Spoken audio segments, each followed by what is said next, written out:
এইকেইটা দিন আপোনালোকে যদি চাই যে পাকিস্তানৰ গোটেই লক্ষ্যটোৱে হ'ল যে ভাৰতীয় লোকৰ মাজত বিভাজন অনা।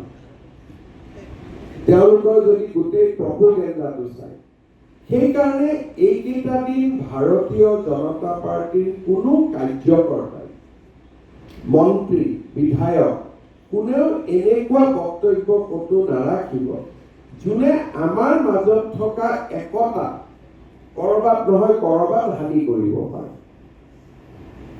আমি বৰঞ্চ মন্দিৰ, মছজিদ, গীৰ্জা, গুৰুদ্বাৰা আমি সকলোতে এইকেইটা দিন আমাৰ সম্পৰ্ক ৰাখিব লাগে। কাৰণ কৰবাত যদি কোনোবাই এটা নিগেটিভ প্ৰচাৰ চলায়, মন্দিৰ, মছজিদ, গুৰুদ্বাৰা, গীৰ্জাত থকা ব্যক্তিসকলে লগে লগে এইটো মিছা প্ৰপোগেণ্ডা, এইটো সঁচা নহয়। সেইকাৰণে এইকেইটা দিন আমি ধৰ্মীয় নেতা, ৰিলিজিয়াছ লিডাৰ্ছ, ৰিলিজিয়াছ ইনষ্টিটিউশ্যন এইখিনিৰ লগত বিজেপিয়ে যোগাযোগ ৰাখিব লাগে। কালি যদি সৰুকৈ ঘটনা এটা বোলে ধুবুৰীৰ পৰা হ'ল, ই ধুবুৰীত নাথাকে, ই গৈ পাকিস্তানী প্ৰপোগেণ্ডা হৈ যাব, যিটো সাধাৰণতে আমি ইগনোৰ কৰোঁ। এইকেইটা দিন আমি ইগনোৰ কৰিব নোৱাৰোঁ। সেইকাৰণে আমাৰ আন এটা দায়িত্ব হ'ল সামাজিক সদ্ভাৱ। এইকেইটা দিন আমি সামাজিক সদ্ভাৱ ৰাখিব লাগিব। সামাজিক সদ্ভাৱ ৰখাৰ এটা ডাঙৰ পথ হৈছে যে আমি আমাৰ অঞ্চলৰ নিজ নিজ ৰিলিজিয়াছ লিডাৰৰ লগত আমাৰ সম্পৰ্ক স্থাপন। যে আজি যদি কিবা এটা ঘটনা হৈছে য'ত নেকি পাকিস্তানে প্ৰপোগেণ্ডা কৰিছে এগেইনষ্ট হিন্দু, তেতিয়া হিন্দুৰ মন্দিৰৰ পূজাৰীজনে ক'ব যে নাই, এইবিলাক বিশ্বাস কৰা নহয়, এইটো পাকিস্তানী। কোনোবাই ক'ব যে নহয়, ভাৰতত খ্ৰীষ্টিয়ানৰ ওপৰত অত্যাচাৰ চলিছে। তেতিয়া গীৰ্জাৰ যাজকজনে ক'ব যে ইয়াত একো হোৱাই নাই, এইবিলাক কি কৈ আছে। বোলে মুছলমানৰ ওপৰত কিবা হৈছে, তেতিয়া মৌলবীজনে ক'ব ইয়াত একো নাই, শিখৰ ওপৰত হৈছে। গুৰুদ্বাৰাৰ যিজন থাকিব তেখেতে ক'ব যে আমাৰ ইয়াত একো হোৱাই নাই। যেতিয়া চাৰিজনে কৈ দিব তেতিয়া একো হোৱা নাই।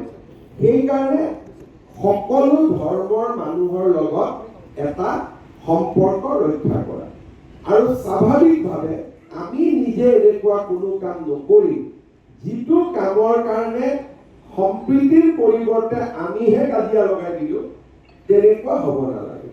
ফাইনেলি মই এটা অনুৰোধ কৰিম, অহাকালি পঞ্চায়তৰ ৰিজাল্ট দিব। ভালো হ'ব, ক'ৰবাত বেয়া হ'ব, ক'ৰবাত ভাল হ'ব।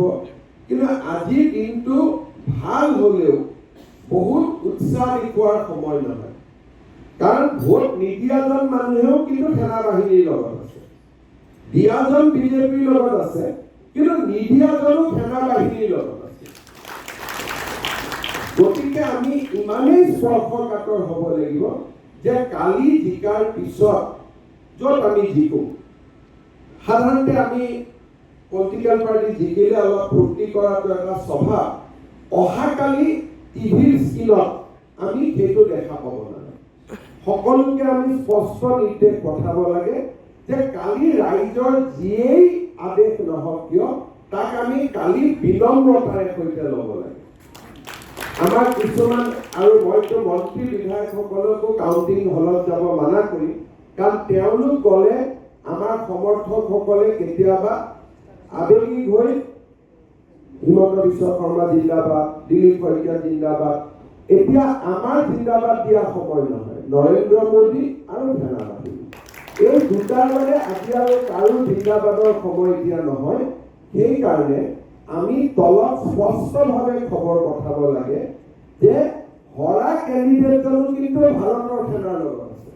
সেইকাৰণে অহাকালি কাউণ্টিং হয়, কাউণ্টিঙত ভাল বেয়া যি হ'ব হলৰ ভিতৰত হ'ব, যে কোনোবা জিকিব হাৰিব। কাউণ্টিং হ'লেতো কোনোবা জিকিবই, কোনোবা হাৰিবই। আৰু আমি ইলেকশ্যনৰ ৰিজাল্টটো পিছুৱাই থ'ব নোৱাৰোঁ, কাৰণ তেতিয়া মানুহে সন্দেহ কৰিব যে বিজেপিয়ে ৰিজাল্টটো পিছুৱাই দিছে, বাকচত বা কি কৰি দিয়ে। সেইকাৰণে কালিৰ পৰ্বটো আমি যেনে তেনে শেষ কৰিব খুজিছোঁ। আন দলে কি কৰে নকৰে বেলেগ কথা, বিজেপিৰ দায়িত্ব আটাইতকৈ বেছি। গতিকে বিজেপিৰ ৰেছপন্সটো কালি মিজাৰ্ড ৰেছপন্স হ'ব। প্ৰাৰ্থীসকলে জিকিছে, কোনোবা এটা মন্দিৰত গৈ ভগৱানক ধন্যবাদ জনাব, কিন্তু শোভাযাত্ৰা ওলোৱা, শোভাযাত্ৰা ওলোৱাৰ লগে লগে পৰাজিতজনৰ মনটো বেয়া লাগিব। এতিয়া দেশত কাৰো মন বেয়া কৰাৰ সময় নহয়। সেইকাৰণে বিজয়ী আৰু পৰাজয় বৰণ কৰা দুইজনে আমাৰ মানুহ। সেইকাৰণে অহাকালি বিজেপিৰ কেণ্ডিডেটসকল যাতে খুব সংযমেৰে সৈতে নিজৰ দায়িত্ব পালন কৰে, সিও আমাৰ দায়িত্ব। মই আজি কালি ৰাতিয়ে দিলীপ শইকীয়া ডাঙৰীয়াক কৈছিলোঁ যে মই এবাৰ দলৰ কাৰ্যালয়ত আহি আমাৰ যিসকল নেতাৰ প্ৰেৰণা আজি আমি চৰকাৰ চলাইছোঁ, আমাৰ প্ৰধানমন্ত্ৰী অটল বিহাৰী বাজপেয়ীৰ পৰা আৰম্ভ কৰি দীনদয়াল উপাধ্যায়লৈকে আজি আমি সকলোকে পুনৰ এবাৰ স্মৰণ কৰিছোঁ। শ্যামাপ্ৰসাদ মুখাৰ্জীক আমি স্মৰণ কৰিছোঁ আৰু প্ৰধানমন্ত্ৰী নৰেন্দ্ৰ মোদী ডাঙৰীয়াক আমি কৃতজ্ঞতা জনাইছোঁ অসমক কাৰণে যিমানখিনি তেওঁলোকে কৰি আছে। কিন্তু আজিৰ দিনটোত এই বিষয়ে আমি বহুত দীঘলীয়াকৈ কথা পতাৰ সময় নহয়। আমি কৃতজ্ঞ ভাৰতীয় জনতা পাৰ্টীয়ে পুনৰ এবাৰ অসমবাসী ৰাইজক বিনম্ৰতাৰ সৈতে ধন্যবাদ জনাইছোঁ। আমাৰ 9টা বছৰ